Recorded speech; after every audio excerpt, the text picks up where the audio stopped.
Miss me? Beyond the Plate is back with Season 2.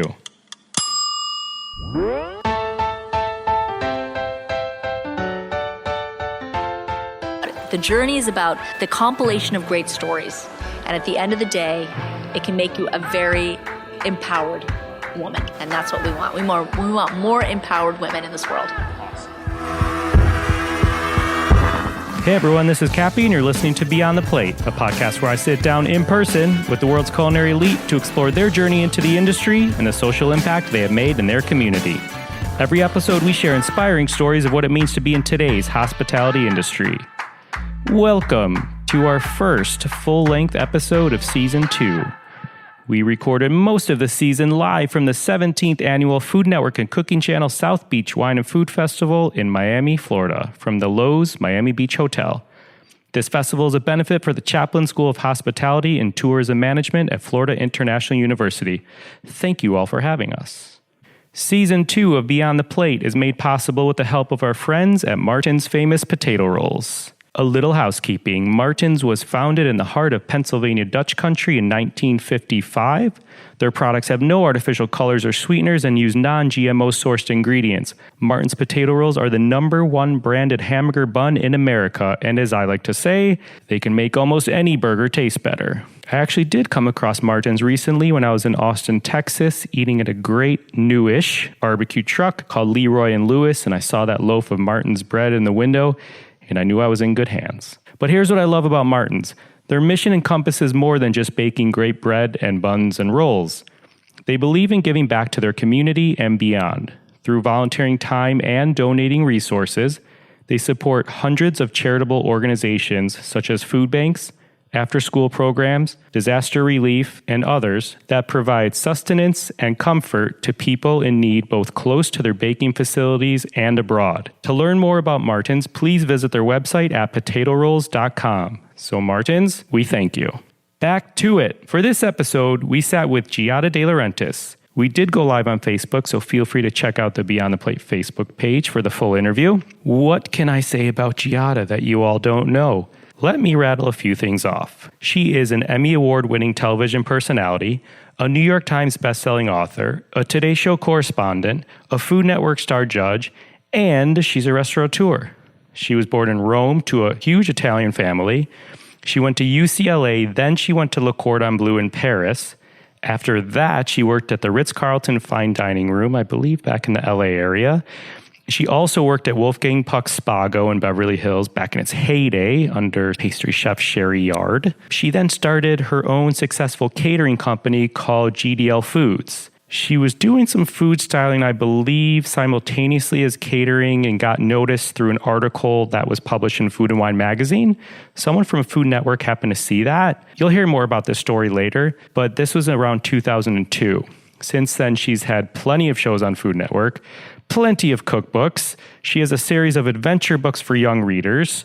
She has another cookbook coming out. Her restaurant in Las Vegas is her namesake restaurant, Giada. It's inside the Cromwell Hotel. This February, she opened her second restaurant called Pronto in Caesar's Palace. It's more of a fast casual restaurant. She is currently working on her third restaurant called GDL Italian, which will be in Baltimore, so she's going to the other coast. She has a new lifestyle website called Giadzy, Giadzzy, where she showcases recipes, videos, and lifestyle and travel tips. And last but certainly not least, her philanthropic work. She works with Learning Gardens in Los Angeles. She is an ambassador for Stand Up to Cancer. She does work with the Melanoma Research Alliance, which you'll hear more about in this interview. And she's involved in Alex's Lemonade Stand, which raises money and awareness of childhood cancer causes. I'm going to stop right here, but please enjoy this conversation as we go beyond the plate with Giada De Laurentiis. We're at the South Beach Wine and Food Festival. Giada and I met at the South Beach Wine and Food Festival the first year you were here. You were like fresh meat. I was fresh meat. Fresh from Food Network. Do you remember? I think it was the first live demo you did. Yes. So it was, Lee Schrager told me last night how many years ago. So the festival's been going for 17 years. Yeah. I've been doing it for about, I think he said, 15 of the 17 years. I think at least. Yeah. But no, not at least. That's how many. Is that not it? more than that. Yes. Wait, but you... I was covering for Alton Brown. That's how I got the call. Lee Schrager called me, said Alton has a whole, like, he has 2 demos, he has this and that. He can't make it, and we thought that you would be the perfect substitute. I thought, I'm the perfect substitute for Alton Brown? I don't think so. So it was my very first time. I had just started on Food Network, and I couldn't have been more petrified, honestly. I remember. Oh, yeah. Wait, okay. You cut yourself. Yes. I remember getting a call over the radio saying, does anyone have a Band-Aid? I think Giada De Laurentiis just cut herself. When I get nervous, I think we all do, we start shaking, and I realize that the demos here are fantastic, but the problem is that water doesn't always boil and the stove doesn't always work. And sometimes you're just doing a song and dance. You can't really cook because there's nothing to cook. And so I think I just wasn't used to that. It was the beginning days of my career, and I was horrified that I have to spend 30 minutes basically doing a song and dance. I'm not an entertainer in that way. And I think that in that process, I was thinking about, like, what do I say? And I just sliced my finger. Or you've had a glass of, like, Prosecco before. No, Cappy. I did not drink before my demos. I'm a good girl. I do not do that. Maybe now I do, but in those days, definitely not. So I just want to put things into place here. Food Network and Cooking Channel, South Beach Wine and Food Festival we're at. This is the 17th festival. This festival has raised more than $26 million for the Chaplin School of Hospitality Management at Florida International University. There's more than 90 events over a few days, more than 350 chefs, winemakers, spirits producers, celebrities, and culinary personalities.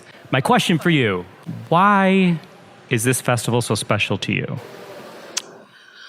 I think that, I'm one of those people that when someone gives me my first shot, I feel like I'm indebted to them forever. That's right? a good Because I feel trait. like in this life, yeah, you always need that one person who believes in you, that gives you that first shot, that first step into, whether you know it or not, the rest of your life. And I feel like, to be honest, Lee Schrager did that. He invited me to do something that I don't know that anybody would have invited me to have done for many years after that. And I think that having that faith in me and making me face my fears, because talking to a large crowd, I mean, if anybody knows anything about why chefs really become chefs, at least in the old days, is because we're very shy people. We're introverts. We're in the kitchen, yeah. We like to be in the kitchen, and we like to show our creativity and our gifts through our food, but we don't want to talk to anybody. We never want to be around anybody, really. We just want to be with the food.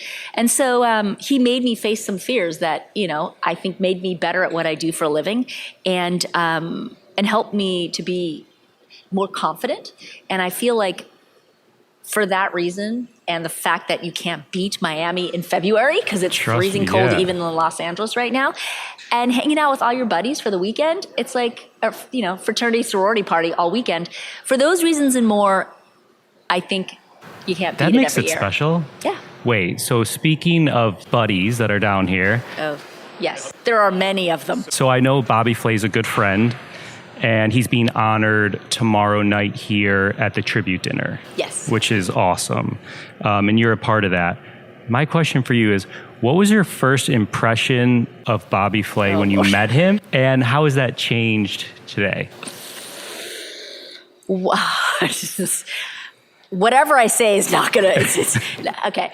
I would say my first impression... Well, let's see. I'm trying to remember where I first met him. Because I think what people don't realize is that... Well, first of all, I live in Los Angeles. I have lived in Los Angeles the whole time. And so because I live and shoot in Los Angeles, I wasn't part of the New York sort of chef crowd, right? And so I didn't hang out with Bobby Flay or Rachel or Emerald or any of those people because I just wasn't there. I was shooting in Los Angeles on my own. So although it looked like I was part of this big family, I didn't really hang out with that big family. Got it. And so I think that the first time I actually met him was Food Network had done a live cooking demonstration in Philadelphia, and I was invited as like the lower... the great big food show? Yes, yes. And that's like 12 years ago. Yeah. Or I don't know, maybe it's more. Maybe it's... It was like 2004-ish. 2004. So I had just started in 2003. So as you can imagine, this was my first sort of live demo. And they said, you're going to be paired up with Bobby Flay. And I thought, oh my God. part of me was like horrified, and part of me, or terrified more than horrified. Part of me was terrified, but the other part of me was relieved because I felt like, unlike Miami, I wouldn't have to do a show and dance all by myself. Got but it. I had somebody else that could kind of take, I could lean on, who had been doing this for a long time. So we chat for a second, and he's like, you know what you're doing? And I thought, okay. And I thought, how do I know when to talk? Like, how do I know when you're going to let me talk and when I'm supposed to let you talk? I didn't, because I hadn't done it before and I had never worked with him. He's like, don't worry, it'll just come naturally. So meanwhile, I was pretty much mute the most of the time. And I just stood there, and he's like, she's just my smiling sous chef. And that's pretty much all I did. And I just remember he was lovely. He actually was, I was terrified, but he was actually lovely. And I remember walking into a crowd, it was tons of people, and him grabbing my hand and basically pulling me through and looking at me and go, don't worry, it's going to be fine. Because I have like this thing where I don't like massive crowds of people, and they were all over us. And it was good. Yeah. It was actually good. I think over the years, we've had our moments where, for instance, when I teamed up with him on Iron Chef against Rachel and Mario, and we lost. Wait, what was that was like, for Rachel, she always talks about how that was one of the most stressful days like of her life. It was awful. It was, for both of us. For Mario and Bobby, I think they'd been doing it for so long. For them, they didn't care. For Rachel and I, we were terrified. And they pitted us basically against each other, right? Because it was really Rachel and Giada against each other. But we lost. And he thought it was funny. He didn't think it was any big deal that we lost. I did not talk to him for 8 months. 8 months. I did not, nothing. Because silence. Really? Yes, because I thought, I took this very seriously. It was a very big show, especially at that time. Yeah. And I've cooked, I've gone to culinary school, I worked on my own dish all by myself, and I felt like he just sort of half-assed it. Like he didn't really care. It was just TV. Yeah. I took it very seriously. I think Rachel took it very seriously. And I was really disappointed. And I think that more than the loss, which I was really upset about, I was upset that he didn't seem to care. It didn't seem to faze him that we lost. He didn't say, hey, I'm sorry we lost, or hey, we'll do it again. Nothing. He's just like, and he walked away, and I thought, you're a jerk. And I never want to be around you again. Now, of course, we're best buddies and we hang out. What have you come to learn and appreciate about Bobby as a person? I think that, Bobby is one of those people that if you are his friend, he has your back forever. And he will stand up for you, and he's one of those guys you can call in a pinch and he will get you out of it. He's special in that sense. He also thinks he knows it all as well. So that's the other side of Bobby. And I think that I've learned that he takes some things like his friendships and his family very seriously, but he takes other things like TV a little less seriously. And I think he just remembers saying to me, it's just a show, Giada. Right. It really doesn't mean anything. None of this means anything. Don't take it so seriously. Don't bother just don't read anything about yourself. Don't take any of this so seriously. That's good advice. None of this matters. All that matters is that you're proud of yourself and the work you put out there. And I think for him, his restaurants are sort of that. Right. So you grew up in a Hollywood family and then bop around to catering. School, restaurants, things like that. At what age did you know you wanted to be a chef? So my family, yes, is in the movie business. My grandfather made over 600 movies in 60 years. But before he did that, and Shane's going to laugh at me for telling the same story 100 times, but it makes sense. His family had a pasta factory in Naples before World War II. And he and his siblings would go and sell their mom's pasta and their sauces. So in Naples, the reason that pasta was so popular, was such a big business in Naples, is because of where it sits and where the winds and the ocean air land on the top of the buildings, right? So the way that it does that, it keeps the pasta. So they used to hang them on the roofs, and it would dry it but keep it tender at the same time. So that's why some of the best pasta in the world, handmade pasta, is made there. That's amazing. Yes, my grandfather loved pasta making. He loved food in general, right? So he opened these they're like what Dean & DeLuca, really what Italy is today. But he opened one in New York City, much smaller, and one in Beverly Hills. And what he did, which was sort of unique, is he didn't just hire employees that lived in those cities. He brought all his friends he grew up with, the pizzaiolos, the bread makers, everybody. And he transferred them and their families. Oh my half gosh. of them to New York and half of them to Los Angeles. So you grew up at these... Yes, and so I was 12 and when it first opened, and I would go after school. And I think for me, not only the aromas, but honestly, just watching everybody walking in to buy stuff and watching the interaction with these Neapolitan people who didn't speak a lick of English, and just the pure awe on people's faces when they walked in, because now we're used to that kind of stuff, right? But in those days, it didn't exist. So it was that unique experience that I thought, I want to do something I want to amaze people with our culture and our food the way that my grandfather is doing right now. Did you ever think working in a kitchen would make you a celebrity? I know that's not why you did it per se, but are you surprised sometimes where your life is now? Oh my gosh, yes. No, when I got into it, I don't know, almost 20 years ago, I would have to say, or maybe more than 20 years ago, we didn't have Food Network. We didn't have food television the way you know it today. Yes, there were PBS shows. Yes. Yes, there was Julia Child, but they're like 1 in a million.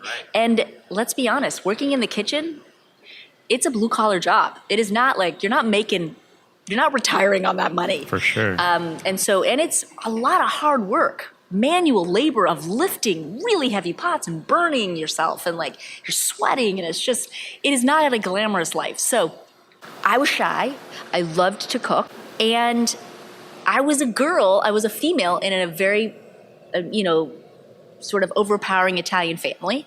And really, there weren't any expectations of me other than maybe I'd get married and have some kids, or maybe I'd work on a movie. But other than that, there were no expectations because I was a girl. And so I loved to cook, and I thought, okay, so I'm going to do this. Really and truly, I wanted to be a pastry chef, and I wanted to eventually be like a French pastry chef, and yeah. So I was reading about this because when I went to culinary school, every job I had out of culinary school was in pastry kitchens. Yeah. Well, first of all, it's not as tough as a regular savory kitchen. For me, I would be like dripping sweat on the line of a restaurant the first 5 minutes. I'm like, yeah, pastries is way more laid back. It is way more laid back. And plus, I love sweets. So any thought of like being around sugar and desserts all day, I was like, this is heaven. This is what I want to do. I didn't really get to do that for very long. I did mostly on the line work because that's how we all start, because pastries only has like 3 employees in it. Right. And those 3 employees never leave. So it's really hard. You have to go through the whole savory kitchen first before they ever even think about it, moving you in there. So I didn't do it for very long, but I would say that that's the reason I got into it. I thought that maybe there were different incarnations of it. I think because I went to school in Paris, you have these delusions of grandeur that you're going to someday be an Alain Ducasse or Joël Robuchon, which, of course, I kind of knew was never going to happen, but I thought it was a kind of a glamorous thought anyway. A girl can dream. Yeah. And then after working in kitchens, I thought, okay, maybe I'll just start a catering company. And then I met a woman who was doing food styling on the West Coast, and I started assisting her. And that is how I got Food and Wine magazine. Oh, right. There was a feature in Food and Wine. That's how everything started. And then Food Network saw that. Yeah. Did you resist TV at first? Yes. Bob Tushman called me for a year straight. Because I kept thinking, first of all, nobody knew who Food Network was. So when I would tell my family, they're like, it's probably some creep. And I've never heard of it. Some weird, there's all these strange, creepy cable companies coming up now. You have to be really careful. So I thought it was creepy. It took me he called for about 6 to 8 months religiously.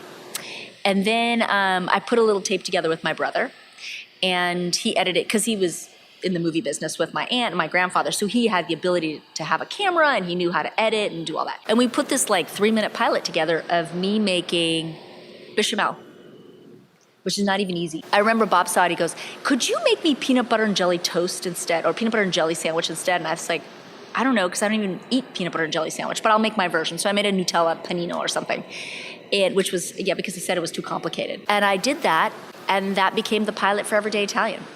So the answer is no. That was a long-winded answer, but the answer is no. I could never have imagined it, nor did I ever plan it. But is it true you were not comfortable in front of the camera? Yes. Really? I always say to people, I worked on several movies with my family. If I was comfortable in front of the camera, I would have been an actress or done something else a long time ago. What makes you nervous? People. Really? Yes. I'm shy. I know it doesn't seem like it now because being on television for so long, I've had to fight those sort of fears. But yeah, I'm shy. I don't like to be around a lot of people. I don't. It's not my instinct. Like if someone says to me, let's go to this party, it's going to take a lot to convince me to go to a party. Yes, because I like intimate settings. I just like intimate, close friends. I don't like to be in... I just don't. It's an insecurity. I guess it's my insecurity. Sure. That's okay. Yeah. But is it true, I saw that Food Network received mail asking why they hired a model or actress instead of a real chef. Yeah. I've been fighting that. I don't know. I mean, maybe in the last 5 years, maybe that stopped, but that was going on forever. How did that make you feel? Insecure. So when you're insecure and things like that happen, it makes it on worse. blue. It doesn't matter. Yeah, well, they thought it, they were like, well, basically this is what they thought. Yes, she's too skinny, she's too pretty, and she comes from a famous movie family. Like, of course. Right. It's so obvious. So I think I spent most of my life proving to everybody every day that I wasn't, that you had to look beyond all of the stereotypes. But I still fight them today. I mean, I did an event last night. I can guarantee you that half the people in that line just wanted to see whether, is she really that little? Is she really that nice? Is she really that pretty?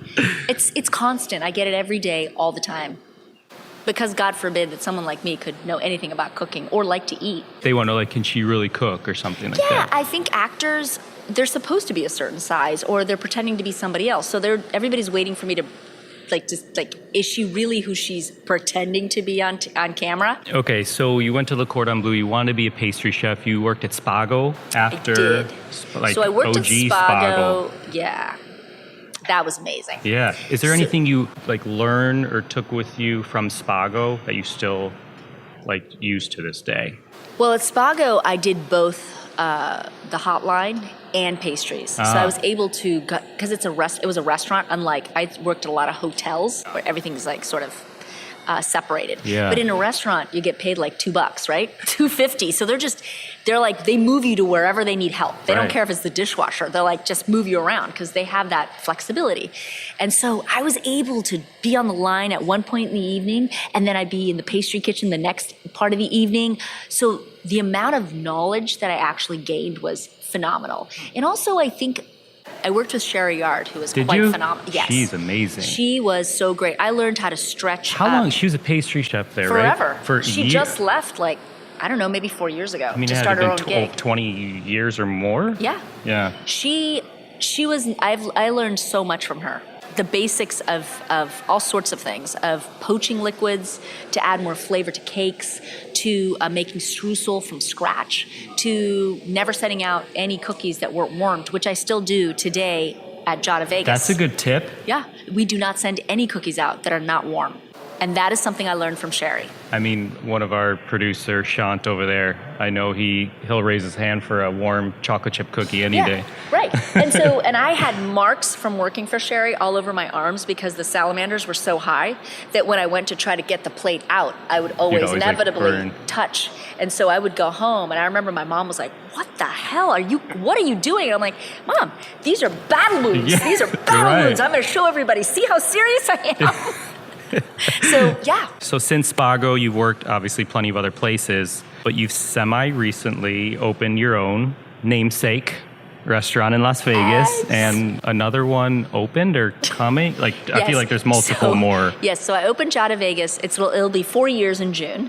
That one opened about 4 years ago, right? Yeah. On the Strip.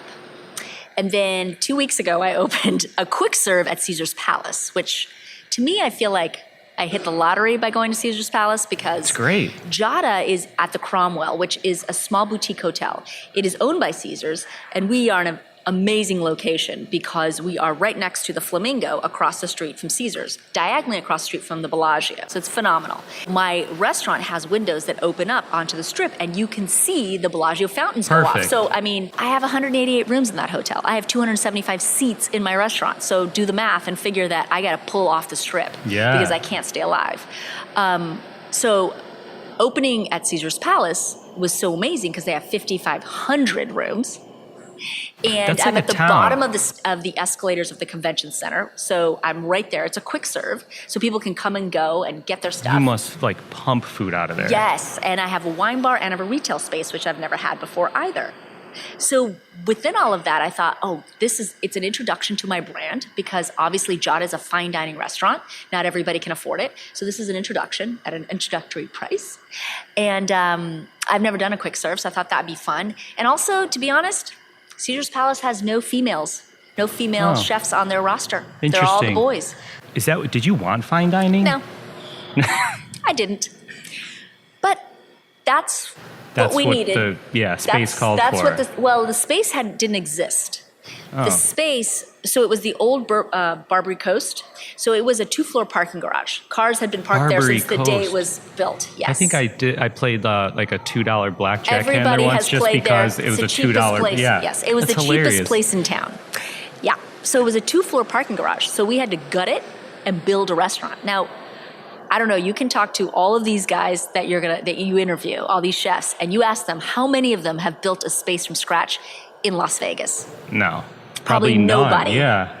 Probably, well, maybe someone like Bobby's been there for 14, 15 years because maybe that space wasn't there. But most everybody, no. I would say the answer is no. So to actually get to build from scratch your own restaurant. The anticipation of that alone. So, yes. So the money alone, they weren't going for a quick serve. They were going for fine dining where they could make their money back pretty quickly. Got it. So that's why it was a fine dining. Do you like Vegas? I will tell you, it took me a minute. I mean, I used to spend time in Vegas when I was young. It's also different. Like, my wife hates Vegas because she's usually there for work. I love Vegas because I'm never there for work. So I'm like, let's go to Vegas. She's like, ugh, no. I love Vegas. Vegas has been really good to me. And I have to say, you don't want to spend too much time there, but I think a weekend in Vegas can be amazing. There's some of the best food in the world in Vegas, some of the greatest shows in the world. And I got to tell you, there's shopping like there's nowhere else in this country. For sure. It's like shopping in Hong Kong. Yeah. That's what it's like. It's that amazing. There's such unique pieces. So for a woman, I can't imagine your wife saying that. I don't know. I think she was had not the best experiences there with work. Maybe your wife should come to my restaurant and we'll wine and dine her and she can have a great memory. I'm in. And then at the same time, Cappy, you can have fun. Done, I'm in. Okay. You have a chef de cuisine, I take it, or something like that at Giada. Or how does a dish get created? Are you working closely with them on that? So I have, it's myself and this is a question, I don't ask this because you're an extremely busy person. You do TV and appearances and all this stuff, but I ask this to every chef because if you have multiple restaurants, not who's in charge, but how does a dish get created? Well, in all fairness, any chef who has multiple restaurants, especially not in their city where they normally live, they're probably not going to be there. I mean, they're going to be there, but they're not going to be there that often. They're not there every day. We were just chatting with Josh Capon, and he's here in Miami, but he has 6 places in New York. So someone else has to run the show, no question. And I have a great team that runs the show. So what happens is we create the menu, and then they like to tweak and make specials, but we serve nothing unless I've tasted it. Really? Yeah. So they'll work on stuff, but you go there and you're like... And luckily Las Vegas is close enough that I can go for the day. Yeah. And we can do a tasting and we can be done with it. I have a young lady who works with me also very closely, and she sometimes does the trips instead of me, depending. So we kind of go back and forth. And that happened with the quick serve as well. And I open a third one in about a month and a half in Baltimore. Other coast. Yes. It's sort of... I'm going to try the East Coast, but I'm going to try the East Coast in a smaller town. Yeah. Yes. Smart. Yes. In a sort of a smaller way, just to try it out. Wait, so restaurants in general, I think, can be, as chefs will tell you, an unforgiving business. What has opening this restaurant taught you? Well, I will tell you, Cappy, that I feel like I didn't get any street cred or respect until I opened Vegas. And I really didn't get it until Vegas was super successful. And when Vegas became super successful, because Italian restaurants cap at a certain They only can make so much money, right? Sure. It's steakhouses that really make the big bucks. But when my little Italian restaurant, which is not so little, but started killing it, everybody started paying attention. And also because there really weren't very many female branded chef restaurants on the Strip. I think it's me and the Border Grill girls. How long were you like fighting the fight? A restaurant in general takes time to get going. It took a year and a half to build the place. Almost 2 years to build it, and then at least a solid year after we opened. And at that point, I got a lot of street cred. And all of a sudden, people started to pay attention and realize, oh, she's not just some pretty girl on television. Maybe she really can. Yeah. Maybe she really does have some business cred, and maybe she can really cook. And maybe she really can make a career out of this. Was it hard to anticipate or read reviews? I don't know the review scene in Vegas. There was. So the New York Times went and reviewed my restaurant, which I thought was absurd. I never cried quite so hard. Really? Mm-hmm.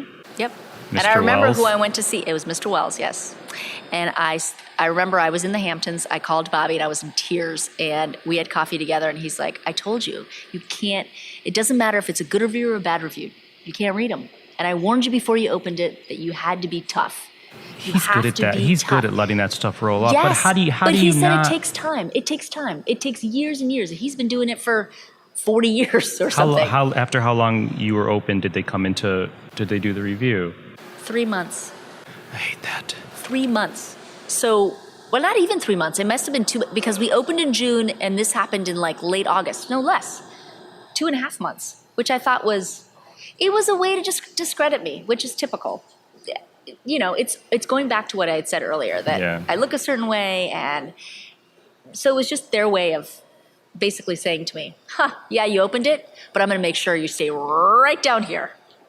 And they did a good job, because I felt like shit, and I spent the next month in Vegas with my chef, just like, you have to do this and you have to do it this way, and because we were making fresh pasta. And in Vegas, unlike other places, when you make desserts and fresh pasta, you have to remember it's very dry there. So you have to tweak the recipes all the time for the humidity levels. Interesting. Yeah. You're in the desert, yeah. You're in the desert, so it's different. Just like we took that recipe and gave it to the people in Baltimore, and they're like, it's so wet. Because Baltimore is by the water, so you have to take out some of the moisture from the recipe. So people don't realize how much we have to tweak, and so I spent so much time with them, just like. Yeah. Is Baltimore open? No. It opens middle of April. Very cool. Your family has their Hollywood success story. I want to talk about your childhood. Awesome. What do you remember most? Let's talk about childhood. What do you remember most about your childhood? What I remember most about my childhood, probably food. Lots of freaking food. I was also pretty chunky as a child. DDL Food Show. Yeah. Mm. And so my place. You were chunky as a child? Yeah. So my place in Baltimore is called GDL Italian. I wanted to call it GDL Food Show, but I decided to call it GDL Italian. Yes, I was chunky as a kid. We all were. I still am. We liked our. My grandfather used to make me a plate of fresh ricotta cheese.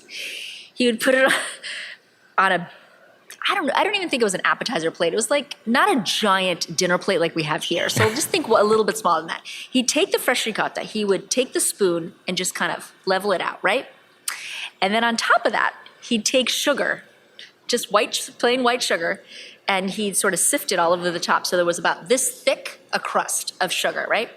It would seep into the ricotta. The ricotta would like sort of absorb it, And then on top of that, he'd do a big, thick layer of cocoa powder. And then on top of that, he'd take a block of bittersweet chocolate and he would shave it on top. You just spoons of it? Spoon. I would eat the whole thing. I feel like it's such an Italian So then you wonder why thing. I was so chunky, because I was eating that. You were that bound was my to snack. love sweets or not want to go near sweets. My grandfather and I had this special bond because I loved sugar as much as he loved sugar, and he would make me these things and I would eat them, where all the other grandchildren would be like, no. In season 1, we chatted with Massimo Bottura, and he was talking about his childhood thing he remembers with food, and it was he would boil milk, he would take the skin off, but save it, and then he would put in spoons of sugar, spoons of cocoa. Chocolate? Yeah, that's how we make our hot cocoa. And breadcrumb. Oh, I don't know. I never He would put grate breadcrumb until a spoon stood up in it. and then he would mix the skin back in. And it was like... That sounds disgusting, first of all. But secondly, I think it's more of like a... Instead of like making oatmeal, right, in milk, it's sort of that version of oatmeal. It's not oats, but it's bread that sucks up milk. Right. And then it's sweet. So it's like a cereal. It's like a warm cereal. Yeah. Right? That's what I said to him. I was like, it's like porridge. But why put in the skin? I don't know. You didn't ask him that? No. He's a character. I interviewed him last year. Yeah. I did a dinner with him. He was a trip. He's at a whole different level, like a whole different plane. He lives in a different world than we do. Can you describe the De Laurentiis family, like the family dinner? It's old school De Laurentiis family dinner, but like I want to hear like being in that room. Like I want to touch upon. You want me to create a picture? Like you every be in sense. There. Okay. Like what am I smelling? Let's start with just bring me into the room. What does it look like? The room is very large.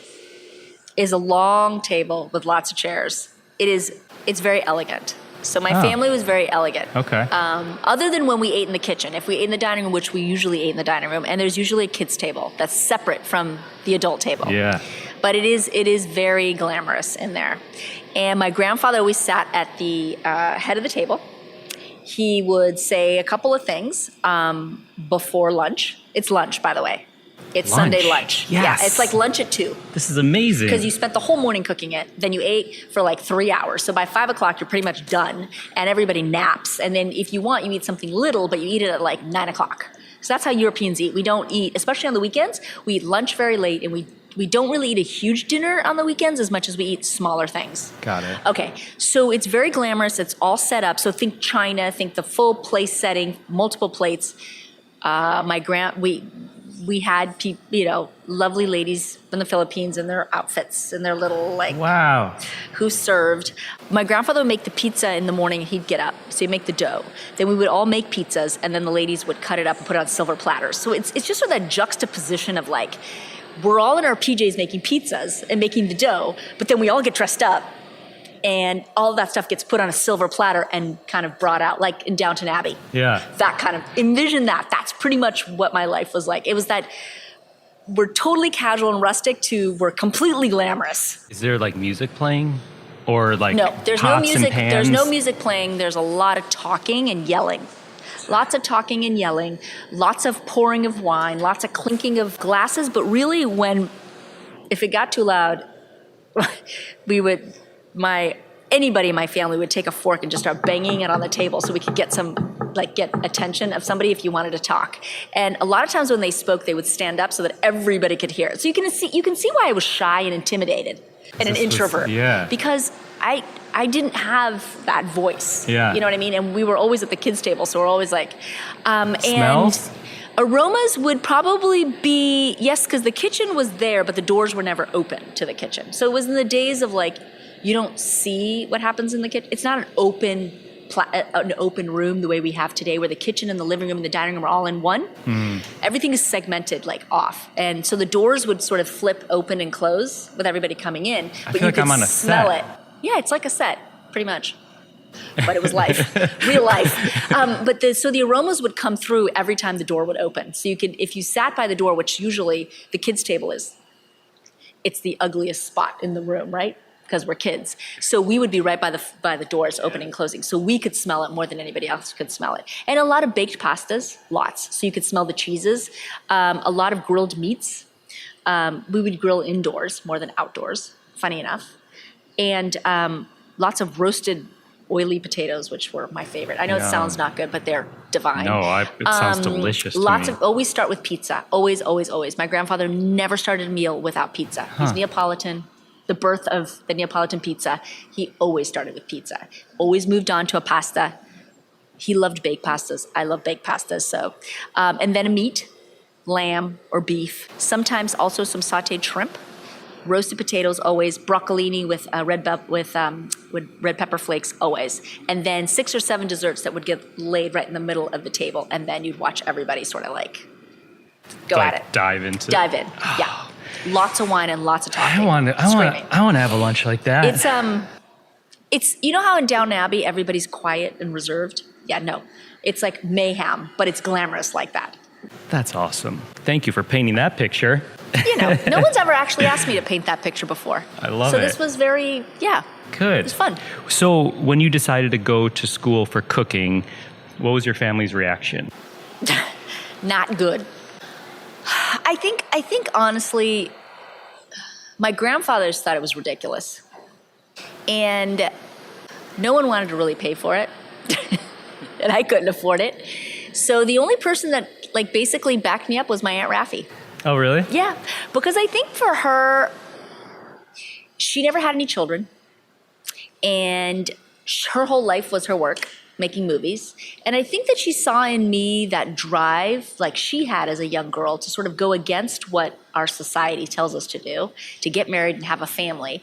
And she saw that I had a drive to do something more. And so I think for her, it was like, I think Giada should try to do this. I think that, because I was the first to go to college as well, which is unique because nobody in my family went to college. Yeah. And they certainly wouldn't want to spend the money on a woman going to college. What a freaking waste that would be, right? But it's old school and it's not anybody's fault. And I don't see it as something detrimental. I think it's funny because you just can't change the perception of what, the older generations believe, especially coming from Italy. Right. So my grandfather thought it was ridiculous, and he thought my aunt was ridiculous for supporting me. My mom was just like, oh, God, why can't you just do what everybody else does? Why does it have to be different? And I went, and I left my family, which I'd never done before. Oh. I lost Paris. 25 pounds. Yep. I was scared shitless. I cried for a month straight. Yeah, for a shy person. Yes, but I lived in a bubble of my family was everything.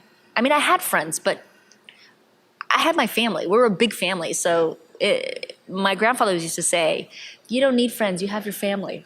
We are your friends. We are your clan. We are everything to you. And so it was a very a rude awakening, a growing up process. Did you stay in Paris after school or did you just come right back? I stayed in Paris for about a year and a half. No, I worked a little bit after. I really wanted to go to hotel school in Switzerland after that. Oh, really? But my family was like, you're getting cut off. So I loved Paris by the end. The first few months I wanted to come home. I called my mom every day. And I said, I want to come home. And she's like, can't come home. You made a choice. Did they come and visit you? Nope. My mom didn't even take me out there. Did you go solo? I sure did. Or your aunt? No, my aunt couldn't come. She was on a movie. My aunt had me go on the weekends, not all the time, but every once in a while. She was shooting in Slovakia at the time. My aunt likes to shoot in all these places. So she would get a driver to come get me and drive me from Paris to Slovakia because you can do that in Europe. And I would go spend a night with her and I'd feel better and then I'd go back she'd ship me back to school. So I would do that to see my family, but otherwise, no. No, I saw nobody. No, it was pretty... Yeah, you'll grow up quick with that. Yeah, and you have to understand, and I know this sounds weird, but I never did an ounce of laundry growing up for myself. And all of a sudden, I had everything to do. And not only that, I had to go to the laundromat. I was just going to say. So I would lug on Sundays my bags of my sheets, my towels, my clothes, because my clothes stunk. Did you have to iron your chef coats? I had to iron my chef. I'd never ironed anything in my life. I'd never washed anything. I had to iron my chef coats in culinary school. Wasn't fun. I had to shave in culinary. I got sent home from culinary school for not shaving. Yeah. Well, see, luckily I'm a female, so I didn't have to worry about that. That's right. But you can imagine what a shock to your world it was. And my mom kept saying, "You picked it. Yeah. You picked it. Now you're just gonna have to deal with it." And I was like, so I did it though. I did it, and I was like, okay, I'm gonna do it. And it made me super independent. It made me a lot more secure. Until I got on television. But it did. It made me grow up. And I realized, and thank God, because nowadays I spend so much time on tour, just traveling alone, that if I couldn't handle it, I don't think I'd be able to have this career. So I would say that culinary school prepped me for all that. Yeah, that's amazing. Okay, so we're going to start winding down a little bit. I want to talk about social impact and giving back, because that's a main part of the focus for Beyond the Plate. And I know you're a giving person. You do? I do. So in season 1 of Beyond the Plate, we heard all different types of stories, from Massimo Bottora's to the Alice Waters to the Eric Repairs and Scott Conant, and all across the board in the different ways people give back. And that's really what I love about this community of people that we chat with is how they give back, and why we called it Beyond the Plate. So I believe what inspired you was your brother. Can you tell me about your brother? Yeah. So I'm the eldest of 4, and my brother was 2 years younger than me. So it goes me, my brother that was 2 years younger than me, my sister who was 11 months apart. My brother and sister were 11 months apart. And then we have a younger brother. So my brother got sick about 12, 13 years ago. Pretty sort of out of the blue. He had melanoma. So he was on a movie set with my aunt in Slovakia, and he was producing a movie, and he was in the office, and some lady said to him, "Oh my God, your shirt is completely bloody. What is going on?" So he went and he had this mole checked. And he thought he'd cut it, because they don't have showers there, they have bathtubs, so you have to take a bath. So he thought maybe he'd cut it on the bath, like, when you lean up against the spout. And the doctor there was like, "It does not look good." And it continued to bleed, and he couldn't stop it from bleeding. So my aunt took him to another doctor in Vienna. And that doctor was like, "You have melanoma, and you have stage 9 melanoma, which means you have like a 10% chance of surviving." How old was he at this point? 29. So my aunt flew him back to the States because she was like, "What the fuck? Maybe this guy's like a Looney Tune." So we flew him back to the States, and he went to a lot of doctors. In Los Angeles, St. John's has a pretty great melanoma department. And they said, "Yeah, we got to cut it out. We got to cut your lymph nodes out. You got to have to go through chemo." It was this whole thing that happened within like a 3-week period. And he survived for less than a year, and he died like right after his 30th birthday. And he didn't actually die from that melanoma, because you don't actually die from that. You die from the cancer spreading to your organs. So he actually died from liver failure. So that had to have been a life-changing moment. Yeah, it was probably the hardest time I've ever been through. Yeah, it was awful. It was beyond awful. I think because none of us really accepted it, and none of us thought. It was the time of who's the cyclist? Yeah, Lance Armstrong. Lance had just gone through like the cancer that like you never survive, right? And he fought it and he survived. So I think in my mind, and that was so fresh at the time, we all believed that my brother was going to get through it, just like Lance Armstrong, because he was so young. What we didn't realize is that the younger you are, the worse it is, because your cells reproduce faster. That's why you're young. The older you get, your cells reproduce slower, so the cancer moves throughout your body slower, so you live longer. So that's why you die so fast. And I've learned a lot since, but my goal has always been to warn people about melanoma. My brother did get burned on his back. We all did as children. I mean, we ran around with oil on our bodies. Like my mom used to lay out and put oil on her body and then take a mirror and reflect it on the sun to get a tan. I mean, I think a lot of people did that. We don't, God forbid we do that anymore, but I think a long time ago, people did. And we got burned. And my brother's burn, unfortunately, was cancerous, and he didn't know it. And I think in his 20s, boys don't really go to the doctor. So had we seen the mole? Yes, we had seen it from time to time. And I remember my mom had told him repeatedly to go see the doctor, but you can't make a 20-year-old do anything. Right. And so I think for me, awareness is everything. And I think I talk about it in as many places as I can. So, right. So you've done work with, we'll get into some the of these other... Melanoma Foundation. Melanoma Research Alliance and Stand Up to Cancer and things like that. I did a PSA for Stand Up to Cancer. I think that you can't change people's perception of the sun, but you can educate them. And you can let them know that it kills you. It's hard to believe, but it actually can kill you. And you never know if it's you or somebody else. It's not just fair people with fair skin. My brother did not have fair skin. It can happen to anybody. It's playing Russian roulette. You just don't know when that bullet's going to get you. And the sun is okay in small increments. I think dermatologists say 20 minutes a day is okay in the sun without protection. Anything more than that, skin damage, potentially melanoma. Wow. So also Kitchen Community LA. Yes. So the other thing in Alice Alex's Waters. Lemonade. Yeah, Alice. Well, so if we want to talk about cancer first, Alex's Lemonade. Suzanne Goyne is a good friend of mine, and she's a big chef in Los Angeles. And she's great. She is great. And she came to me years ago, and she told me the story about Alex, who was a little girl, 10 years old, who got lymphoma, and decided that she was going to beat cancer by putting up a lemonade stand in her neighborhood, which was on the East Coast. It was outside of Philadelphia. Philly, yeah. She raised $1 million before she died.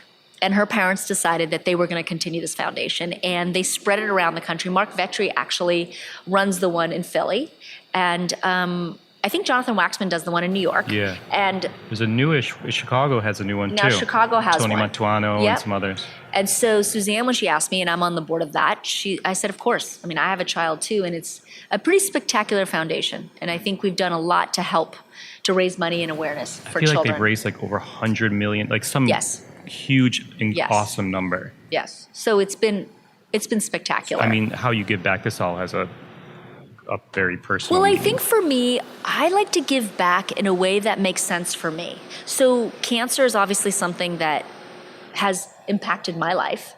And I have a child, and so that sort of meant something. And it was with food, so to me, the story made sense. And the Melanoma Foundation, obviously because of my brother. And then I have a little charity that I do that I sort of work and put money into to build school gardens, similar to Alice Waters, although I do it in Compton, in Los Angeles, in my neighborhood, not my neighborhood, but in my backyard in a way. And I build gardens for elementary school and middle schools in Compton. That's great. Yeah, in the sense of everybody tells me, well, why can't we change the food that these kids eat? Why can't we just put good food in their cafeteria? I'm like, because they won't eat it. It won't matter. It doesn't matter. What does matter is that all of that land that's there being unused, that we build a garden for them so they can see things growing. Because if they see it every day, the change, every single day when they go to school, they'll see a strawberry grow, they'll see a tomato grow, they'll see a snap pea grow. And guess what's going to happen one day? They're going to go there and they're going to pick it off the vine and they're going to look at it and be like, I know what this is. This is a strawberry, and it doesn't come from the grocery store. It actually grows, and they put it in their mouth, and their lives change. And that is the first step to changing the way that these children eat and getting them engaged in it.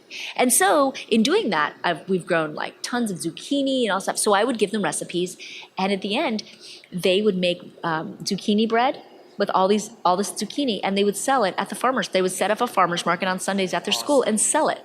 That empowerment changes people's lives. You can't just change it by giving them greens all the time, making them put it on their plate. It has to start Teach them differently. Where it comes from. Yeah, it starts at the root of it. Yeah. And I think that's what Alice has done so well with too. And anytime you get them involved, and it kind of, like you're saying, it also from a humanity perspective, it boosts their self-esteem in a way. Yes, and I'm all about boosting self-esteem. God knows that's the only way I've gotten to where I am. But yes, that's what it is. It's all about empowerment. What I do every day with cooking and what Rachel does and what we all do is empower people. Yeah. We do it from the kitchen, but we can do it in many different ways. Yeah. So right now, women they're making bold moves, and it's a time of empowering women. You're a mom to your daughter, as you spoke about. Yes. What is your message to your daughter and other young women watching or listening?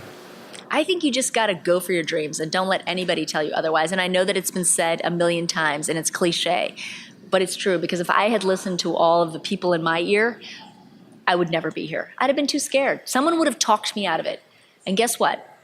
They're always going to try to talk you out of it. Always. So you just got to keep going no matter how hard it is, because the payoff on the other end is pretty spectacular, and you got to just believe in yourself no matter what everybody says. It's never going to be a perfect life, and you will stumble across. You will make mistakes. Mistakes are okay. We grow from those mistakes. It makes us who we are. It humbleizes us. And remember, it makes a great story in the end. And we are all about great stories. That's what this whole life is about. The journey is about all of the compilation of great stories. And at the end of the day, it can make you a very empowered woman. And that's what we want. We want more empowered women in this world. Awesome. Speed round. Okay, let's do it. Number Have some one. water. Okay. Your daughter's favorite dish you make for her. Ravioli. As a newish restaurant owner, name a smell in the kitchen you love. Cookies baking. Name a smell in the kitchen you hate. Garlic. I hate the smell of garlic. Really? Yes, I don't like garlic. I hate it. I hate it. What pisses you off in the kitchen? Dirty fingers. What makes you happy in the kitchen? My chefs tasting as they go along. That is a happy sight. Yes, because then I know there's going to be some good food coming out on those plates. All right, this is an easy wrap-up. What's next for GDL? Well, GDL Italian is next in Baltimore, and I have a new cookbook coming out, an Italy cookbook, right before I open the restaurant, at the end of March. And currently I'm shooting Food Network Star, so we will have yet another season of that. And I hope to shoot more shows in Italy in this coming year. Awesome. Yeah. Thank you. And if I can pack more in, I will, Cappy. Do it. Just kidding. Awesome. Great job. Thank you. Quote, "You just got to go for your dreams and don't let anybody tell you otherwise. I know it's been said a million times and it's cliche, but it's true. Because if I had listened to all the people in my ear, I would never be here." Thanks again to Giada De Laurentiis. Find more on her at giadadelaurentis.com. Please join us next week when Beyond the Plate presents Just the Plate, a short segment where chefs describe a recipe, sharing insider tips on what makes this specific dish meaningful to them. Find me and keep up to date with this podcast across all social media platforms at On Cappy's Plate or go to beyondtheplatepodcast.com. Beyond the Plate is on Twitter at BT Plate Podcast and Facebook. Thank you to our partner, Aisle 8 by Flavor Gallery, who supplies all of our signature hats and t-shirts to our Beyond the Plate guests. Some of that merchandise may be coming to the Aisle 8 by Flavor Gallery website soon. This episode was produced by myself, along with Ian Cohen, Joel Yeaton, and Sean Petrosian. Thank you all around.